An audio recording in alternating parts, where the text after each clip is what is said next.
Joining us now from Windsor for all the royal news is UK barrister and broadcaster and president of Octopus TV, Andrew Eborn. Andrew, it is wonderful to see you. Donald Trump. It's always a joy to see you. Thank you. Donald Trump and his wife, First Lady Melania, are in Britain for a two-day state visit hosted by King Charles and Queen Camilla. I want you to take us through every detail. What do we know so far? Oh, it's wonderful. It is unprecedented indeed, an unprecedented use of the word unprecedented. It's the second visit. There's going to be pageantry, pomp, and a bit of politics thrown in altogether. The president arrived last night, a few hours ago. He's staying at Winfield House in Regent's Park, very close to me, actually. And he will later on come join me and others down in Windsor. Windsor Castle is literally just behind me from where I'm staying at the moment, which is rather fun. So, as I understand it, he's going to be having a meeting, first of all, in the morning with the Prince and Princess of Wales. They're going to greet the president on the grounds of Windsor Castle. Later on, he'll then be introduced to the Queen and Camilla.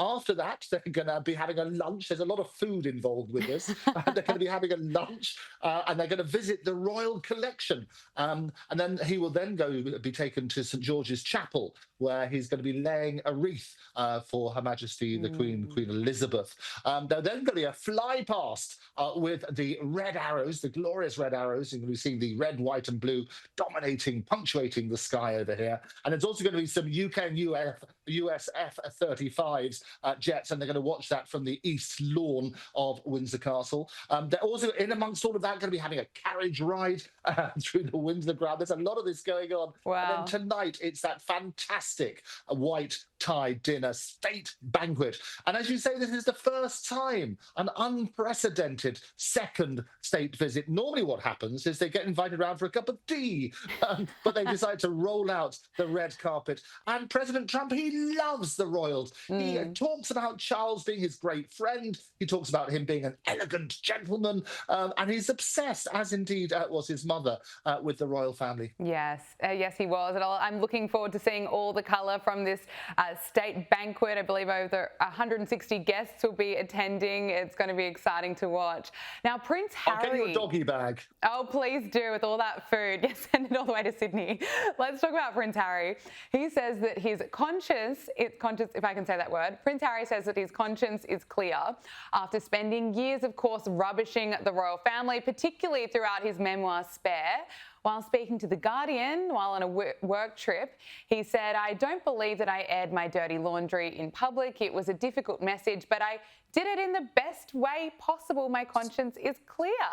The best way possible. That's one way of putting it. Best way possible is to be paid for it. That's got to be good. And he's doing rather well. Got a bit of spare cash as well. It's got to be good. He said it's not about revenge, and that's the important thing. It's not about revenge. It's about the truth and setting the record straight. That's why he did it.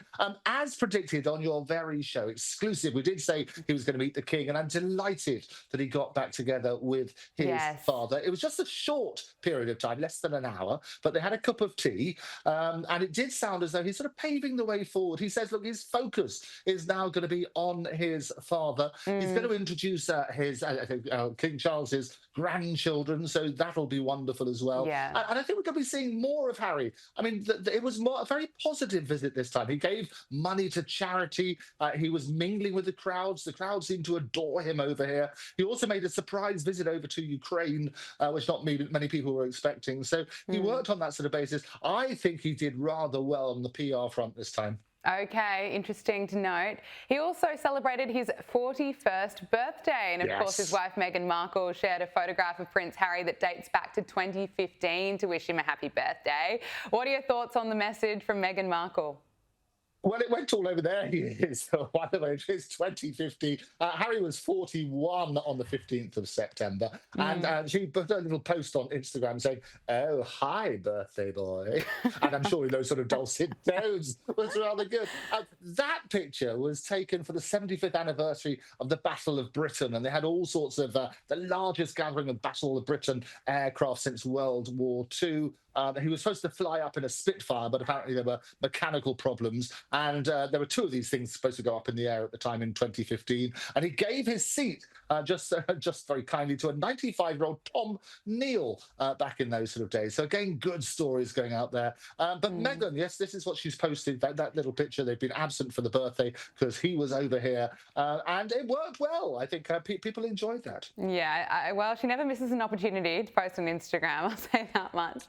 Also, members of the British royal family, they've gathered in London to farewell Catherine, the Duchess of Kent, who died earlier this month at the age of 92. Now, King Charles led the extended family who arrived at Westminster Cathedral for the first Catholic funeral service held for a member of the royal family in modern British history. What more can you tell us?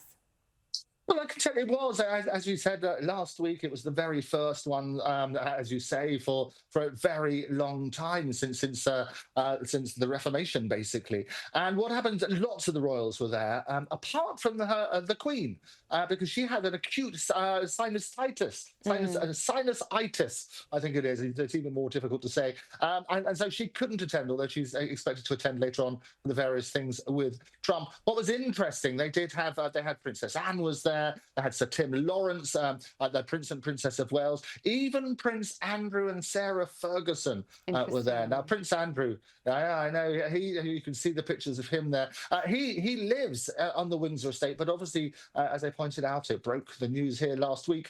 He's not attending the state dinner tonight, so he'll be absent in Windsor. But he was certainly at the funeral. What was wonderful about the Duchess of Kent was she dedicated a lot of her time to music, and she used to teach a little primary school for about 13 years, and she would never tell anybody that she was a royal, so all the parents and all the children just used to know her as Mrs. Kent. Wow. And she never let on, but she was a wonderful lady, a much loved royal. She was 92 years of age, and it's good this is sort of restore your faith in the royal family. They've had a few difficulties over the last several years, but she was one of the good ones. Oh, yeah, a few difficulties indeed.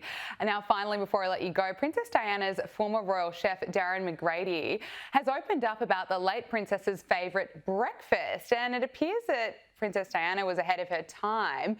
Her go-to breakfast was something very simple. Can you tell us? No, you're absolutely right. We would love a good fry up here. You know, you'd have your eggs, your bacon, your black pudding, and half a rainforest of other bits and pieces as well.